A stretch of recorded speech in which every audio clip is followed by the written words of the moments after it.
I'm Sam, and I'm an alcoholic. And today I wanted to talk about my alcoholism and how alcohol relates to essential tremor. So first, my alcoholism.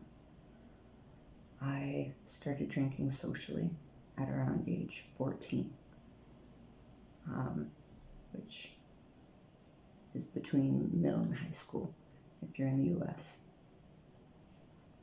I started drinking alone at around age 23, following the death of a childhood friend. I was cooped up for weeks at a time, not leaving the house except to get alcohol. I started hiding it at around 29 last year, following the death of my grandmother. I was even hiding it from my own partner.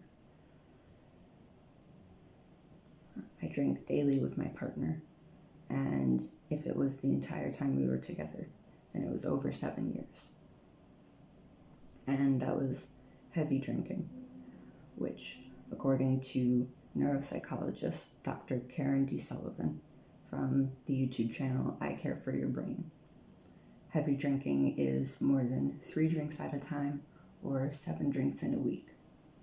And I was doing that, more than 3 drinks at a time or 7 drinks in a week. According to her, alcohol can lessen tremors in the short term. So immediately after consumption, tremors aren't as bad. And I definitely noticed that this is the case for me. And this is especially the case in those with younger onset. My tremors started at around 14. So very young onset. Which under 40 is what constitutes as young onset. People with essential tremor are at risk for what's called rebound tremor. So the tremors come back even worse the next day. Something I also noticed for myself. And I think I was chasing the feeling, among other things.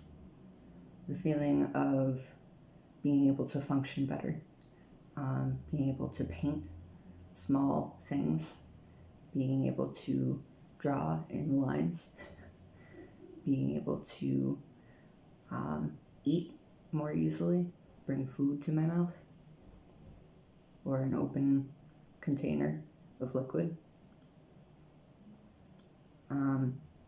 I think I was chasing both the feeling of being able to function better and the lack of social stigma of shaking and twitching in public. I was drinking before I left the house. I was drinking at home. I was drinking and hiding it from my partner. And again, I think I was chasing the short-term effects. However, the long-term effects is cerebellar damage. And according to Dr. Sullivan, it takes about 20 years of heavy drinking, more than 3 drinks at a time or 7 drinks in a week, for cerebellar damage. So I don't know that I have cerebellar damage yet. I did stop drinking earlier this year, so that's good. But I do wonder if I did make my tremors worse by drinking so heavily for such a long time. So 16 years of drinking, but it wasn't heavy the entire time.